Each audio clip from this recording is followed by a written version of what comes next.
안녕하세요. 미국 주시러 온 태학이 미준입니다. 9월 24일 금요일 방송입니다. 대부분의 사람들이요, 금요일이 되면 기분이 좋아지는 것 같습니다.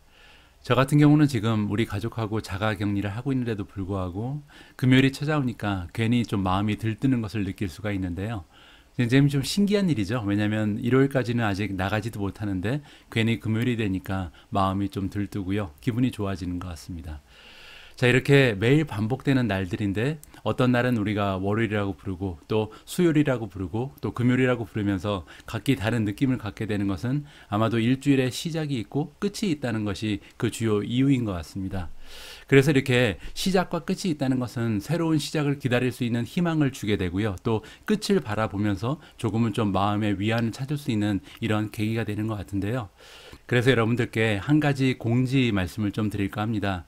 제가 지금까지는 거의 매일매일 영상을 업로드해 왔는데요. 이제 그 호텔 일도 그만뒀고 제가 본격적으로 장기간 동안 유튜버로서 활동하기 위해서는 장기적인 관점을 가지고 계획을 세워야 된다고 생각을 하거든요. 그래서 일주일 내내 방송을 하는 것보다는 일주일에 한 번 정도는 쉬면서 저 역시도 시작과 끝을 제 나름대로 만들어가는 것이 중요하다고 생각을 합니다. 자, 그런 의미에서 이번 주 일요일부터는요, 매주 일요일 방송을 하지 않겠습니다. 저 역시도 충전의 시간을 좀 갖고요, 우리 아이들과 그리고 와이프랑 함께 좀 시간을 보내면서 재충전의 기회를 마련해 볼까 합니다. 자, 이 부분 여러분들께서 조금 이해해 주셨으면 좋겠고요. 대신 나머지 월요일부터 토요일까지는 지금부터 조금 더 힘을 내서 양질의 컨텐츠를 여러분들과 공유할 수 있도록 하겠습니다. 자, 그러면요, 9월 24일 기분 좋은 금요일 날 보내드리는 오늘의 미국 주식 뉴스 바로 시작합니다. 제가 어제 9월 23일 날 여러분들께 공유드린 방송의 마지막 부분은 톱니의 인터뷰였는데요. 톱니라는 전문가분이 랠리는 계속될 것이다 라는 굉장히 좀 긍정적인 전망을 우리에게 들려준 바가 있습니다. 그런데 정말로 어제 주식시장이요, 장밋빛 미래를 계속해서 보여주는 이런 신호를 좀 발휘했습니다. S&P 500이 무려 1.21%, 다우존스는 1.48%나 올랐습니다. 나스닥도 1.04%, 그리고 이제 소형주가 모여있는 러셀 2000 같은 경우는요, 무려 1.82% 급상승하는 모습을 보여주면서 어제 시장이 마감이 됐는데요. 이러면서 이제 한국계 전문가인 톰 리의 주가는 계속해서 올라갈 가능성이 생겼다라고 생각을 해볼 수가 있겠습니다. 어쨌든 기분 좋게 주식 차트를 어제 우리 미준 패밀리 분들께서도 바라보고 계셨을 거라고 생각을 합니다. 이렇게 미국 주식시장이 지속적인 상승세를 보여주는 가장 커다란 요인은요, 아무래도 그 도비시한 톤을 계속해서 유지하고 있는 연준이 아닐까 합니다. 도비시라는 것은 이제 굉장히 온건한, 그래서 서포티브한 걸 얘기하잖아요. 계속 지원적인 발언을 함으로써 주식시장의 투자자들이 조금은 안심하고 있다, 이렇게 우리가 해석을 해볼 수가 있는데요. 자, 이 기사에 보시면 quite spoiled market이라고 써있죠. spoiled라는 것은 어떻게 해도 다 받아준다 이런 얘기입니다. 그래서 spoiled child 그러면 애가 좀 버릇이 없다 이렇게 얘기하는 거거든요. 따라서 지금 시장이 조금 버릇이 없다라고 우리가 해석을 해볼 수가 있습니다. 너무나 잘 해줬다는 거죠. 그래서 페드에서 지금까지 굉장히 버릇 없게 길을 들인 이 마켓 시장이 덤즈업을 했다. 지금 이번에 그 페드 연준 의장이 나와서 얘기한 바를 굉장히 좋아했다라고 얘기합니다. 그래서 인플레이션이 약간 올라가고 있음에도 불구하고 주식시장은 개연치 않고 계속해서 올라가는 모습을 보여준다라고 정리를 해주는데요. 그래서 오늘 마지막에 제가 오미준님과 함께 준비한 영상은요, 파월 의장의 연설을 직접 들어보도록 하겠습니다. 어제 우리가 함께 해석해 본 그 부분은 사실 파월 의장의 그 연설 부분은 아니었고요. 이 연준 FOMC 미팅에서 결의된 그 결의서라고 보면 될 것 같습니다. 담화문이었죠. 이 부분을 어제 우리가 함께 읽어봤는데 오늘 제가 여러분들과 공유할 이 영상은요, 길이가 8분이나 됩니다. 따라서 어제 우리가 접하지 못했던 다양한 내용들이 이 안에 녹아져 있거든요. 따라서 직접 우리가 페드 파월 의장이 굉장히 좀 멋있잖아요. 목소리도 좋고 이분의 잔잔한 음성으로 직접 어떠한 얘기를 해주는지 시청할 수 있는 기회를 마련해 봤습니다. 8분에 되는 영상이기 때문에 사실 오늘 영상은 두 개로 나누어서 업로드될 가능성이 있다라고 미리 좀 말씀을 드리고 싶고요. 자, 오늘 방송 역시도 끝까지 함께 해주시기 바랍니다. 자, 그럼 본격적으로 종목에 관한 소식을 여러분들께 공유해 드리도록 하겠습니다. 첫 번째 종목은 바로 구글입니다. 구글 같은 경우는 굉장히 오래간만에 소식을 여러분들께 전해드리는 것 같은데요. 아무래도 전반기에 너무 달렸죠. 그러면서 하반기에 조금은 소강 상태에 들어간 것 같습니다. 그런데 아주 오래간만에 굉장히 좀 즐거운 소식이 들려와서요. 여러분들께 행복한 마음으로 이 기사를 전해드릴까 합니다. 자, 혼다가 등장을 합니다. 일본에 있는 자동차 기업인 혼다가 이번에 설치를 한다. 구글이 가지고 있는 안드로이드 오토모티브 OS. 오토모티브 OS라는 것은요, 자동차 운영 체계를 얘기합니다. 뭐를 조작하는 운영 체계냐면 자동차 안에도 이제 우리가 보통 스마트카, 커넥티드 카라고 부르는 것이 있잖아요. 오락 기능을 가지고 있다든지 아니면 여러 가지 정보를 취합할 수 있는 이런 애플리케이션을 설치하는 운영 체계가 필요한데요. 거기에 이제 안드로이드가 들어간다라고 생각하시면 될 것 같습니다. 세렌스라는 그 기업을 기억하시죠? 이 세렌스가 사실 이 스마트카 쪽에서는 굉장히 앞서 나가는 선구적인 역할을 하고 있었는데 구글이 이제 그들의 영역을 넓혀 나간다라고 우리가 해석을 해볼 수가 있을 것 같습니다. 2022년 스타팅이니까 내년 초부터 이제 시작된다는 거니까요. 굉장히 좀 얼마 남지 않은 굉장히 좀 반가운 파트너십이라고 우리가 생각을 해볼 수가 있겠죠. 조금만 더 살펴보겠습니다. 혼다 모터가 이번에 구글이 가지고 있는 안드로이드 바탕으로 한 오토모티브 자동차 OS 운영 체계를 사용할 것이다. as a 디폴트 시스템, 디폴트 시스템이라는 것은 모든 자동차에 다 들어갈 거라고 합니다. 따라서 이제 기본적인 골격이 된다라고 생각할 수가 있고요. 자, 안드로이드가 제공하는 오토모티브 이 시스템은요, 혼다를 몰고 있는 운전자들한테 그 액세스를 준다, 접근할 수 있게 해준다는 거잖아요. 여러 가지 구글의 기능들을 사용할 수 있게끔 도와준다라고 나와 있습니다. 뭐 대표적인 게 구글 어시스턴트, 이제 목소리를 가지고 명령을 하는 거잖아요. 따라서 이제 자동차랑 정말로 대화를 나눌 수 있는 그런 시대가 다가오게 되는 거죠. 그뿐만이 아니고 가장 중요한 것이 이제 구글 맵이라고 할 수 있겠는데 이 구글 맵 역시도 혼다에 들어간다. 자, 마지막으로 구글 플레이가 나오는데요. 구글 플레이는 구글 플레이 스토어를 얘기하죠. 따라서 여기에 들어가는 대부분의 애플리케이션을 모두 다 사용할 수 있게 된다라고 우리가 생각을 해볼 수가 있겠습니다. 그렇게 되면 뭐 자동차 안에서 사실 영화도 볼 수 있고 뭐 오디오를 통해서 오디오북도 들을 수가 있고요. 뭐 게임도 가능하고요. 이러한 의미로 우리가 해석을 해볼 수가 있을 것 같습니다. 자, 그런데 지금 현재로서는요, 안드로이드 오토모티브를 이용하는 기업이 아니죠. 지금 보시면은 그 두 개의 모델이 나와 있습니다. 자동차 종류 중에 사실 지금 안드로이드 오토모티브를 이용하는 것은 두 개밖에 없다고 합니다.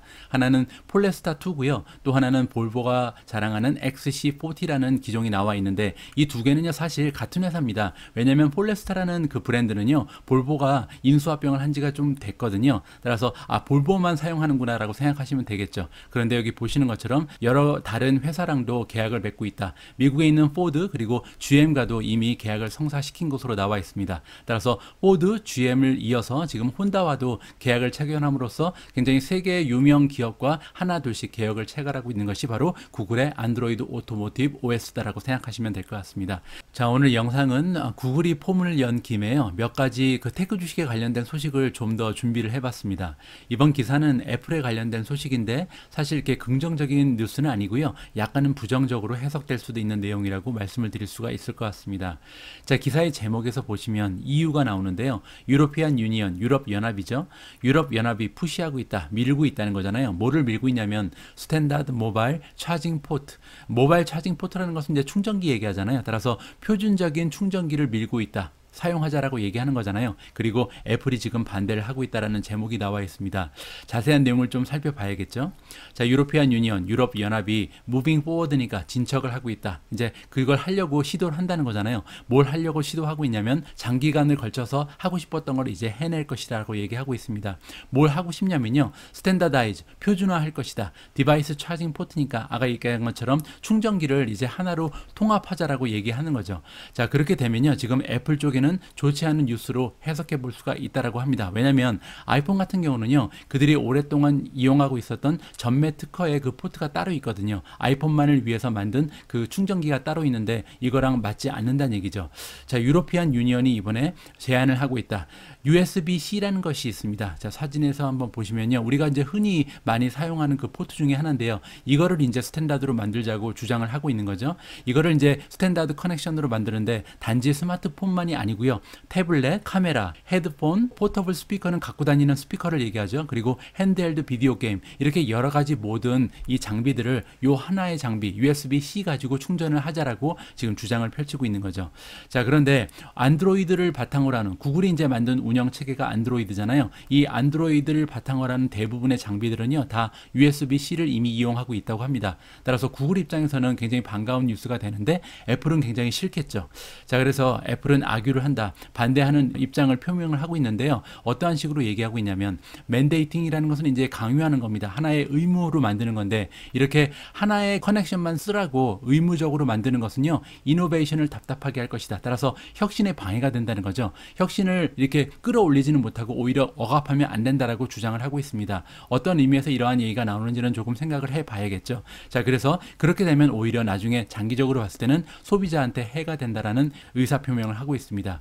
하지만 이제 유로피안 유니언 커미션에서는 뭐라고 얘기하고 있냐면, 굉장히 좀 10년 넘게 우리는 노력을 해왔잖아요. 그래서 옛날에는 한 30개가 넘는 이런 충전기의 포트가 있었다고 합니다. 지금은 이제 3개까지 줄인 상황이고요.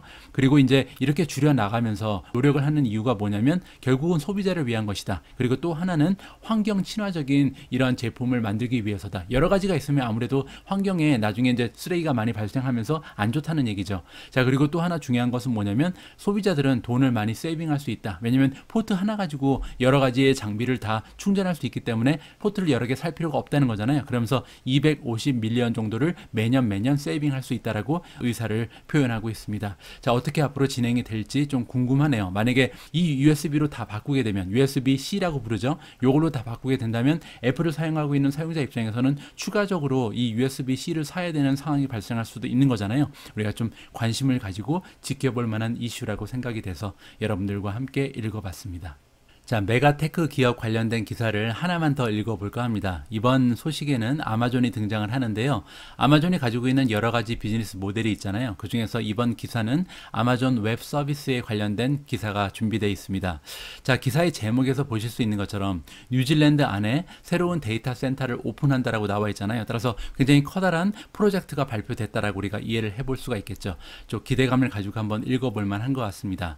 자, 아마존의 웹 서비스, 우리가 AWS라고 부르잖아요. 이 AWS가 이번에 그들의 계획을 발표를 했는데요. 인프라 리전을 오픈한다. AWS는 리전이라는 게 있습니다. 이게 뭐냐면요, 전 세계적으로 클라우드 서비스를 제공하다 보니까 지역별로 이렇게 나누어서 하나의 데이터 센터를 설치하고 각각 분권적인 역할을 한다, 이렇게 보시면 될 것 같은데, 이번에 새로운 리전을 뉴질랜드에 하나 만든다라고 나와 있는 거죠. 그리고 2024년까지 완공을 한다는 계획을 가지고 있습니다. 자, 그리고 또 하나 우리가 주목해야 할 바는 뭐냐면요, 이 리전 안에는 어베일리빌리티 존이라는 게 등장을 합니다. 어베일리빌리티 존은 뭐냐면요, 이렇게 리전을 만들어 놓고 그 안에 그 분권화 시키는 거죠. 따라서 새로운 구역을 소편성한다고 보시면 될 것 같은데, 이거를 이 AWS 안에서는 어베일리빌리티 존이라고 부르는 것 같습니다. 현재는 전 세계에 81개의 어베일리빌리티 존이 있는데 추가를 지금 3개를 더 한다라고 보시면 되겠죠. 이 3개가 뉴질랜드 안에 들어간다라고 보면 되고요. 자, 전 세계적으로 AWS는요, 현재 24개의 어베일리비티 존을 새롭게 추가한다라고 발표를 했습니다. 그뿐만이 아니고요, 리전 같은 경우는 8개를 추가한다. 따라서 뉴질랜드는 그 중에 하나에 불과하고요. 나머지 7개를 보시면 호주, 인도, 인도네시아, 이스라엘, 스페인, 스위스, 그리고 마지막으로 아랍에미레이트의 새로운 리전을 구성한다. 따라서 굉장히 좀 확장 추세가 가속화되고 있다고 우리가 생각을 해볼 수가 있잖아요. 굉장히 좀 좋은 뉴스라고 저는 판단을 하고 있습니다. 자, 이번에 이렇게 뉴질랜드의 새로운 리전이 형성이 되면요, 최소한 1000개의 새로운 일자리가 들어서게 되고 투자 금액이 5.3 빌리언에 이른다고 합니다. 자, 그렇게 되면요, 이 지역에 굉장히 많은 경제적인 파급 효과를 가져올 수 있다는 거죠. 뉴질랜드 GOP에 총 7.7 빌리언, 77억 달러 정도의 효과를 향후 한 15년 동안 안겨줄 수 있을 것이다. 따라서 이러한 프로젝트가 굉장히 크다는 것을 지금 얘기해주고 있는 건데, 이런 프로젝트가 7개가 더 있다는 거죠. 여기 보시는 나라의 말이죠. 따라서 아마존의 그 확장 추세는 굉장히 좀 가속화되고 있고, 앞으로도 AWS가 클라우드 시장의 넘버원, 그 시장 점유율 1위 자리를 굳건히 할 가능성이 높다라고 우리가 기대를 해볼 수 있는 이런 기사였습니다. 자, 지금까지 우리는 소위 말하는 메가테크 기업 관련된 소식을 하나하나 읽어봤습니다. 자, 그런데 이번 기사에서는요, 캐시우드가 등장을 해서 이러한 메가테크 기업들의 수익률이 앞으로는 굉장히 저조할 것이다라는 굉장히 좀 안 좋은 얘기를 해주고 있거든요. 어떠한 얘기인지 좀 관심을 가지고 지켜봐야겠죠. 자, 캐시우드가 질문을 받았다. 어디에서 질문을 받았냐면요, 모닝스타라는 투자 관련 리서치 기업이 주최한 인베스트먼트 컨퍼런스가 수요일 날 있었던 것 같습니다. 여기에 이제 행사에 참석을 해서 질문을 받았는데 그 질문이 굉장히 재미있었죠. 만약에 투자금 100만 달러가 있다면 이 투자금을 가지고 미국 국채 10년 국채에 투자를 할 것인가, 아니면 US 라지캡 인덱스 ETF가 있습니다. 여기에 투자를 할 것인가라고 물어봤습니다. US 라지캡 인덱스 ETF는 뭐냐면요, 시가총액이 가장 커다란 이런 종목들만 모아놓은 ETF를 얘기하거든요. 예를 들어서 이제 뱅가드 라지캡 ETF라는 것이 있는데, 여기 보시면 보유 종목이 좀 나와 있습니다. 여기 나와 있죠. 8월 31일 기준으로 했을 때 가장 많이 보유하고 있는 종목 10개가 나와 있는데요. 시가총액을 기준으로 하기 때문에 시가총액 순위랑 같습니다. 애플, 마이크로소프트, 알파벳, 아마존, 페이스북, 테슬라, 엔비디아, 버크셔 해서웨이, JP 모간, 그리고 J&J가 있는데요. 이렇게 10개 종목이 총 28.2%의 보유를 차지한다. 이렇게 보시면 될 것 같습니다. 따라서 라지캡을 주로 가지고 있는 ETF인데요. 이거 둘 중에 어디가 더 수익률이 좋겠냐고 물어본 거죠. 앞으로 10년 동안 투자를 한다면 말이죠. 그랬더니 대답이 굉장히 좀 쇼킹했죠.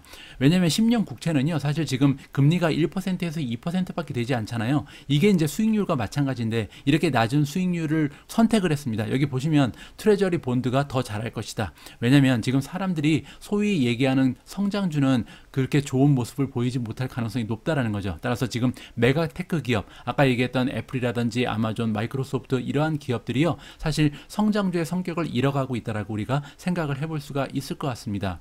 자, 앞으로 상당한 많은 혼돈이 일어날 것이다. 왜냐면요, 다이나믹한 이러한 혁신적인 이노베이션이 굉장히 팽배할 것이기 때문에 많은 투자자들이 굉장히 혼란을 느낄 것이다라고 얘기해주고 있습니다. 그리고 이러한 그 혁신의 모습은요, 많은 것을 파괴시킬 것인데 이 파괴의 모습은 밸류 스톡에만 그치지 않는다. 따라서 지금 우리가 얘기하는 성장주들도 영향을 받을 것이라고 얘기를 하는 것이죠.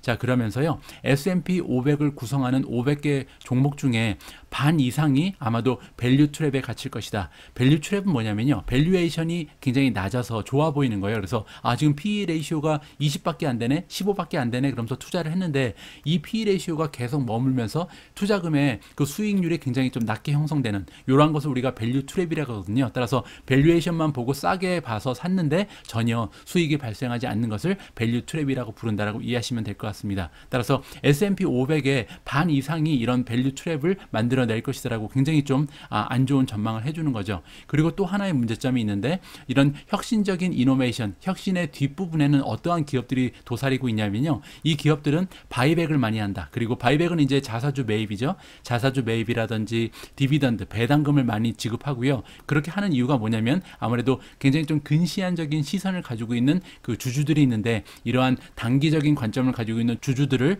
만족시키기 위해서 어쩔 수 없이 이렇게 바이백도 하고 배당금도 많이 준다는 거죠. 이러한 기업들은 문제가 생기는데 길게 봐서는요, 결국 그들이 가지고 있는 부채를 갚아나지도 못할 것이고, 그리고 더 중요한 건 뭐냐면 혁신에 투자를 안 했기 때문에 결국은 그들이 가지고 있는 상품이요, 굉장히 좀 올드할 것이다. 따라서 굉장히 진부한 상품을 판매하게 되고, 그러면 경쟁력이 떨어지잖아요. 따라서 굉장히 낮은 가격에 판매를 할 수밖에 없다. 이렇게 가격을 가지고 경쟁력을 강화시키려고 노력하다 보면 결국 망할 수밖에 없다라는 이야기를 해주고 있는 거죠. 자, 이러한 논리를 가지고 지금 전반적으로 시가총액이 높은 기업들에 투자하는 것이 수익률이 낮을 거라고 지금 주장을 하고 있는데요. 글쎄요, 뭐 제가 개인적으로 생각하기에는 사실 빵 기업들의 혁신의 모습이 그렇게 나쁘지 않다고 저는 생각합니다. 그들 역시도 많은 자금을 투자하고 있고요. 예를 들어서 페이스북이나 구글 같은 경우는 전체 매출의 20% 이상을 투자하는 모습도 보여주거든요. 자, 이렇게 봤을 때 엄청난 매출의 규모에서 막 20% 넘는 금액, 아니면 뭐 18%, 17% 정도의 금액을 미래 혁신을 위해서 투자하는 기업들이 바로 빵 기업들인데, 과연 그들이 혁신을 주도하지 못하고 나중에 좀 뒤처져질까? 이 부분은 제가 개인적으로는 약간 회의적인 생각이 든다라고 여러분들께 저의 의견을 한번 피력해 보고 싶습니다. 자, 바로 앞에 기사에서 캐시우드는요, 상당히 많은 기업들이 그 단기적인 관점을 가지고 있는 투자자들을 만족시키기 위해서 바이백, 자사주 매입이라든지 아니면 배당금에 너무나 많은 돈을 낭비하고 있다라고 지금 주장을 하고 있잖아요. 그래서 제가 좀 살펴봤는데 실제로 S&P 500에 들어가는 기업들이 많은 돈을 바이백에 쏟아붓는 것으로 확인이 됐습니다. 이 부분에 관련된 기사를 좀 준비해 봤는데요. 운이 좋게도 이 기사 역시도 어제 날짜로 좀 나왔더라고요. 자, 바이백에 대해서 먼저 보겠습니다. S&P 500에 들어가는 지금 바이백이요, Q2 2분기에 들어서 11.6%나 1분기에 대비해서 올라갔다고 합니다. 따라서 전년 대비가 아니고 1분기 대비해서 2분기에 바이백, 자사주 매입이 11% 이상 성장했다는 것은 상당히 많이 올라간 거잖아요. 이 부분을 우리가 확인해 볼 수가 있고, 총 금액, 지금 자사주 매입에 기업들이 사용한 금액이 무려 200빌리언 가까이 된다. 굉장히 좀 많은 금액이 들어가 있는 거죠. 그리고 이 수치를요, 1년 전과 비교해 보면 무려 124.3%나 증가했다고 합니다. 따라서 2021년 들어서 바이백을 상당히 많이 하고 있구나라고 우리가 생각을 해볼 수가 있죠. 자, 역사적으로 봤을 때 가장 많은 비용을 기업들이 바이백, 자사주 매입에 썼던 것은 2018년 4분기라고 합니다. 그때 이제 223빌리언을 사용했었는데 이 수치랑 비교했을 때도 11% 정도밖에 차이가 나지 않기 때문에 굉장히 좀 많은 금액이 지금 바이백에 들어간다. 코비드 영향으로 인해서 많은 기업들이 제대로 지금 영업을 하고 있지 못한 상태에서도 단기적인 관점을 가진 주주들을 만족시키기 위한 노력이 좀 어느 정도는 우리가 엿볼 수가 있다라고 해석을 해볼 수가 있을 것 같습니다. 자, 그러면 어떤 기업들이 이렇게 자사주 매입을 많이 하는지를 그 순위를 좀 살펴봐야 될 것 같은데요. 1위는 애플입니다. 애플이 25.6 밀리언 정도를 한 분기 동안 단 3개월 만에 자사주 매입을 위해서 활용을 했고요. 알파벳이 2위 12.8 밀리언, 페이스북이 3위고요. 4위가 오라클, 5위가 마이크로소프트, 6위가 JP 모간이고요. 그들을 이어서 버크셔 해서웨이, 뱅크 오브 아메리카, 차터 커뮤니케이션, 유니언 패시픽, 그리고 밑으로 내려오면요, 뭐 시티그룹, 월마트, 비자, 마스터카드 이러한 기업들이 보입니다. 이게 이제 탑 20인데요. 자, 그런데 이 탑 20에는 보이지 않는데 아까 우리가 살펴봤던 메가캡 ETF의 상위에 랭크됐던 기업들이 두 개가 있습니다. 자, 엔비디아 그리고 테슬라가 보이지 않잖아요. 따라서 이 두 기업은요, 자사주 매입에 많은 돈을 사용하지 않는다, 낭비하지 않는다라고 우리가 좋은 식으로 해석을 해볼 수도 있는 거겠죠. 자, 아무튼 이렇게 많은 돈을 자사주 매입에 쏟고 있는 기업들이 여기 나와 있는데, 이 기업들 중에서 혹시나 미래를 위한 투자를 하고 나서 남은 돈으로 배당을 준다든지 자사주 매입을 하면 그 모습은 괜찮겠죠. 그런데 만약에 혁신에 들어갈 돈을 끌어다가 이렇게 단기적인 관점을 가진 주주들을 만족시키고자 한다면 이것은 장기적으로 봤을 때 커다란 위협으로 다가올 가능성이 있다라고 우리가 정리를 해봐야 될 것 같습니다. 자, 지금부터는요, 전기차 그리고 전기 충전기 관련된 기업에 대한 뉴스를 몇 가지 준비해 봤습니다. 자, 본격적으로 뉴스를 읽어보기 전에 간단한 설문조사 결과를 한번 여러분들과 공유할까 하는데요. 그냥 재미로 보신다고 생각하시면 됩니다. 벤지안가라는 그 웹사이트가 있는데요. 여기에서는 매주 하나의 주제를 가지고 설문조사를 한다고 합니다. 뭐 샘플의 수가 엄청나게 많은 것은 아니고요. 한 1000명 정도한테 물어보는 것 같은데, 당신에게 만약에 지금 $1000가 있다면 그 돈을 가지고 테슬라에 투자할 것인가, 니오, 엑스뱅 아니면 리오토에 투자할 것인가, 4개의 전기차 기업 중에서 그 선호도를 조사하는 그 기사가 발견이 됐습니다. 자, 여러분들 나름대로 순위를 좀 정해 보시고요. 이 순위랑 미국의 투자자들은 어떤 생각을 가지고 있는지 비교를 해보시면 굉장히 재미있을 것 같습니다. 자, 그러면 영상을 멈춰 보시고 순위 한번 결정해 보시죠. 자, 결정하셨으면요, 자, 결과를 여러분들께 보여드리도록 하겠습니다. 자, 테슬라가 1위입니다. 39.6%가 테슬라를 선택했고요. 니오가 25.1%, 그리고 샤오펑이 14.1%, 마지막으로 리오토가 20.2%입니다. 따라서 1위가 테슬라, 2위가 니오, 3위가 리오토네요. 자, 이 부분은 조금 옛날하고는 바뀌었다고 생각을 해도 될 것 같습니다. 엑스뱅보다는 리오토가 오히려 요즘에 더 각광을 받고 있다, 이렇게 우리가 해석을 해볼 수가 있겠죠. 자, 여기까지 재미로 살펴보셨고요. 이제 본격적으로 테슬라 관련된 소식을 전해드릴 수 있도록 하겠습니다. 자, 테슬라가 뉴 베어를 보고 있다. 자, 곰이 등장을 했다는 거죠. 주식시장에서요, 황소는 이제 긍정적인 의견을 가지고 있는 투자자를 얘기하고요, 베어, 곰은요, 굉장히 부정적인 시각을 가지고 있는 부정론자를 얘기합니다. 따라서 지금 테슬라에 대해서 굉장히 좋지 않은 시선을 가지고 있는 투자자가 등장을 했다라는 기사의 제목인 거죠. 자, 이번에 보시는 것처럼 투돌, 피커링, 그다음에 홀트라는 요 세 개가 합쳐서 지금 기업 이름이거든요. 투자 기관이라고 보시면 될 것 같습니다. 자, 여기에서 지금 커버를 시작했다. 테슬라를 원래는 다루고 있지 않았던 이러한 기관이었는데요. 이번에 테슬라를 새롭게 평가를 시작했다는 거죠. 그러면서 이제 이니셜 레이팅이 셀이 나왔습니다. 팔아버려라 이렇게 얘기하고 있는데요. 그 이유를 설명해 주고 있습니다. 뭐를 걱정하고 있냐면 Increasing Electric Vehicle Competition, 따라서 앞으로 전기차 산업 쪽에서 경쟁이 너무나 심화될 것이다. 따라서 테슬라의 미래는 어둡다라는 의견을 가지고 있는 거죠.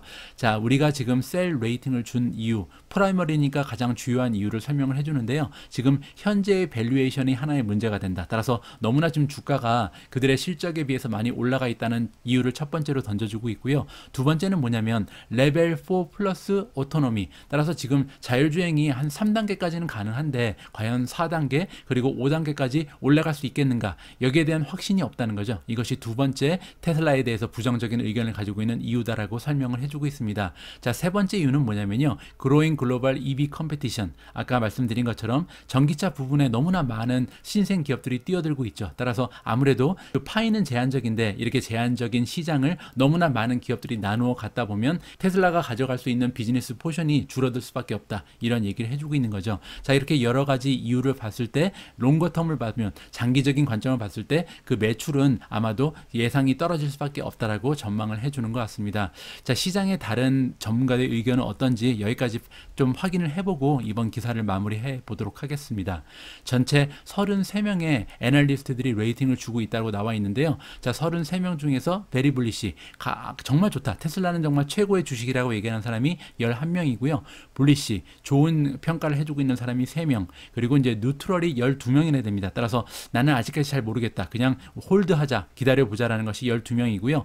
베리시는 아까 얘기한 것처럼 곰이죠. 자, 곰의 의견을 가지고 있는 사람이 5명, 그리고 정말 곰, 최대의 곰이죠. 그래서 정말 테슬라는 당장 팔아야 되는 정말 안 좋은 주식이다라고 얘기하는 사람이 2명이 있다라고 우리가 생각을 해볼 수가 있습니다. 따라서 5점 만점에 현재 3.48점 정도를 그 애널리스트의 점수에서 가져가는 기업이 테슬라다라고 우리가 정리를 해볼 수가 있을 것 같습니다. 자, 테슬라에 이어서 이번에는 전기 충전 기업을 좀 살펴볼까 합니다. 첫 번째 기업은 EV고인데요. EV고는 어제 방송에서도 제가 시장의 전문가들로부터 좋은 의견을 받으면서 주가가 11% 이상 상승했다는 굉장히 긍정적인 소식을 여러분들에게 전해드린 바가 있습니다. 자, 오늘 주가 역시도 6.8% 정도 올라갔습니다. 그래서 지금 이틀 만에 18% 넘게 지금 주가가 상승하고 있는 좀 랠리 모드를 보여주고 있는 종목인데요. 자, 어떠한 소식이 또 전해졌는지 살펴봐야겠죠.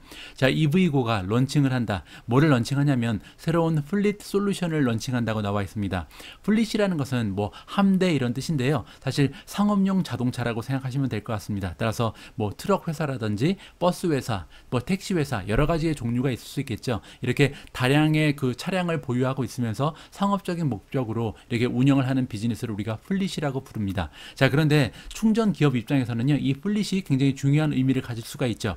왜냐하면 최근 들어서 이제 정부에서 보조금을 준다든지 아니면 세금 혜택을 주면서 기존에 가지고 있던 가솔린 차량을 전기차로 유도하고 있잖아요. 이러한 그 시대적인 트렌드에 맞춰서 봤을 때 상당히 많은 상업용 차량들이 앞으로 전기차로 흘러갈 가능성이 높습니다. 자, 이러한 과정이 쉽지만은 않잖아요. 이런 과정을 도와줄 만한 어떠한 매개체, 기업들이 필요한 거죠. 그러한 역할을 EV고가 하겠다라고 생각을 하고 있는 것 같습니다. 그렇기 때문에 이번에 새로운 솔루션을 만들어낸 거죠. 자, EV고가 발표를 했다. Expansion of EVgo Fleet Charging Solution이니까 원래도 이제 그 플릿을 위한 솔루션을 가지고 있긴 했는데 여기에 그 기능을 좀 추가하고요. 여러 가지 도와주는 서포팅 기능을 확대하면서 팽창을 했다라고 지금 기사에서 알려주고 있습니다. 자, EVgo라는 기업에서는 디벨롭 했다, 개발을 했다는 거잖아요. 하나의 이름은 이제 EVgo 옵티마라는 소프트웨어를 개발을 했고요. 또 하나는 EV 골드 서비스니까 약간 좀 수준이 높겠죠. 이러한 서비스를 개발을 했다고 합니다. 이 두 가지의 새로운 소프트웨어 서비스를 가지고요, 개런티를 한다, 보증을 해준다는 거잖아요. 뭐를 보증해 주냐면 기업들이 쉬프트하는 것을, 그러니까 쉬프트하는 것은 이게 바뀌는 거거든요. 교대하는 거죠. 뭐로 교대하냐면 전기차로 이게 심리스라는 것은 중단 없이 빠르게 이렇게 전환할 수 있도록 도와주겠다라고 이러한 솔루션을 제공한다라고 생각해 볼 수가 있습니다. 우리가 한번 기업 입장에서 생각을 해봐야 될 것 같습니다. 우리가 만약에 택시 회사를 운영하고 있는데, 아니면 버스 회사, 트럭 회사를 운영하고 있는데요. 이러한 자동차들이 다 현재는 개솔린 차량일 거 아니에요. 근데 결국은 이 정부의 압박에 견디지 못해서 전기차로 다 돌려야 될 것은 확실합니다. 자, 그런데 이런 과정이 굉장히 좀 머리 아프고 복잡한 과정이 되겠죠. 이런 과정을 만약에 EV 같은 그 전기 충전 기업이 들어와서 그 과정을 다 처리해 준다면 굉장히 반가운 파트너가 될 수 있다라고 생각을 해볼 수가 있는 거죠. 자, 마지막에 보시면 EV고는 제공을 하고 있다. 버라이어티 오브니까 굉장히 다양한 상품을 제공한다. 레벨 2 그리고 DCFC가 나오는데요. 레벨 2는 완속 충전, 그리고 DCFC라는 것은 파스트 차징인데 DC라는 것은 직류잖아요. 직류를 이용한 파스트 차징 레벨 3를 얘기합니다. 이렇게 급속 충전까지 다 갖추고 있다. 따라서 이게 완속 충전 같은 경우는 사실 차고에 있을 때 충전하는데 좋겠죠. 그리고 DCFC 같은 경우는요, 가다가 이제 급하게 충전을 해야 될 때는, 길거리에서 충전할 때는 이러한 기능이 필요하다라고 우리가 생각을 해볼 수가 있겠죠. 따라서 라이트, 미디엄, 헤비 듀티 가리지 않고 다양한 플릿을 운영하는 이런 기업들한테 도움을 줄 수 있게끔 지금 솔루션을 개발했다라고 생각을 할 수가 있을 것 같습니다. 자, EV고에 투자하시는 분들께서는 굉장히 좀 기분 좋은 한 주를 보내시고 있는 것 같고요. 앞으로도 계속해서 긍정적인 모습을 보였으면 합니다. 앞에 기사에서 우리는 EV고라는 차지 전문 기업이요, 상업용 자동차를 운영하는 기업들을 끌어들이기 위해서 새로운 솔루션, 소프트웨어를 개발했다라고 살펴봤습니다. 자, 반면 이번 기사를 보시면 차지포인트, 또 다른 기업이 이제 등장을 하는데, 이 차지포인트 역시 같은 방향을 향해서 달려가고 있다는 것을 이번 기사를 통해서 우리가 확인을 해볼 수가 있습니다. 자, 이 기사의 제목을 보시면 웩스라는 기업이 등장을 하는데요. 웩스는 어떤 기업이냐면 그 상업용 자동차를 운영하는 기업들 있죠. 그리고 이제 정부들이 있는데, 이 정부기관들 아니면 상업용 자동차를 운영하는 이러한 기업들이 결제 시스템을 구축할 때 사용하는 소프트웨어를 만드는 핀테크 기업이라고 보시면 될 것 같습니다. 자, 이러한 핀테크 기업인 웩스와 차지포인트가 그들의 파트너십을 확장한다라는 제목이 나와 있죠. 자, 어떠한 내용인지 관심을 가지고 한번 살펴보시도록 하겠습니다. 자, 핀테크 기업인 웩스가 그들의 파트너십을 확장하고 있다. 차지포인트와 파트너십을 원래 맺고 있었는데 그 범위를 넓혀나가고 있다고 얘기하는 거죠. 뭐를 위해서 그렇게 하고 있냐면 Integration of Electronic Vehicle Charging이니까, 자, 전기차의 차징 과정을 통합하기 위해서라고 나와 있습니다. 뭐를 위한 전기차 차징이냐면요, 믹스드 플릿이라고 나와 있습니다. 섞여 있는 거잖아요. 뭐와 섞여 있냐면 인터널 컴부스션 엔진, 즉 우리가 내연기관차라고 얘기하는 거죠. 내연기관차와 전기차를 동시에 갖고 있는 기업들을 도와주기 위한 이러한 시스템을 개발한다라고 보시면 될 것 같습니다. 이 부분은 굉장히 좀 스마트한 전략이 아닐까 생각하는데요. 왜냐하면 트럭 운송회사라든지 택시 회사라든지 아니면 그 버스 회사라든지 이러한 기업들이요, 가지고 있던 모든 자동차를 한꺼번에 교체하기는 굉장히 어려울 거라고 우리가 생각을 해볼 수가 있잖아요. 따라서 점진적으로 전기차로 넘어갈 텐데, 그렇게 되면 가지고 있는 차량 중에서 일부는 내연기관차고요, 일부는 이제 차징 스테이션을 이용해야 되는 전기차가 될 수 있습니다. 이러한 과정이 굉장히 복잡할 텐데 여기를 도와주겠다라고 지금 발벗고 나선 거잖아요. 이 부분도 굉장히 좀 멋진 전략이라고 우리가 생각을 해볼 수가 있겠죠.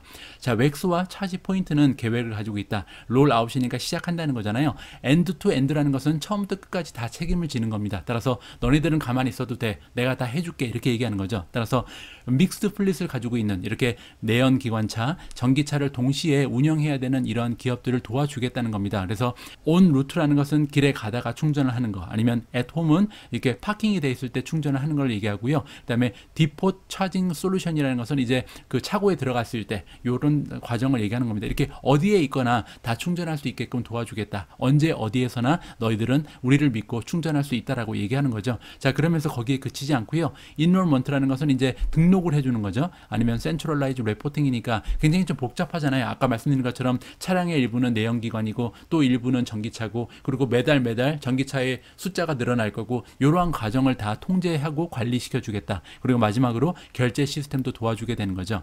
운송회사에서 일하고 있는 택시 운전사라든지 버스 운전사라든지 아니면 트럭을 모시는 분들이, 이런 분들이 이제 어디에 차징 스테이션이 있는지 찾아내야 되잖아요. 이러한 기능도 도와줄 수가 있고, 그 다음에 페이먼트도 도와준다. 따라서 차지를 할 때 이렇게 시스템으로 연결이 되면 저절로 돈을 내지 않아도 차지를 할 수 있다라고 우리가 생각을 해볼 수가 있죠. 그리고 이제 본사에 있는 플릿 매니저가 있을 거 아니에요. 운송회사의 이런 매니저들도 역시 이 빌링을 다 관리할 수 있고 그다음에 뭐 합계를 낸다거나 분석을 한다거나 이러한 툴도 제공을 한다는 거죠. 그리고 아까 말씀드린 것처럼 IC, 내연기관차, EV차, 그러니까 전기차가 섞여 있는데도 아무런 문제가 없을 것이다. 이 부분은요, 제가 개인적으로 굉장히 좀 혁신적인 이런 파트너십이라고 생각을 해봤습니다. 자, 이렇게 전기차 그리고 전기 충전 관련된 기업들이 계속해서 혁신적인 모습을 보이면서 앞으로 나아가고 있다는 것은요, 주주의 입장에서는 굉장히 흐뭇한 소식이라고 생각이 됩니다.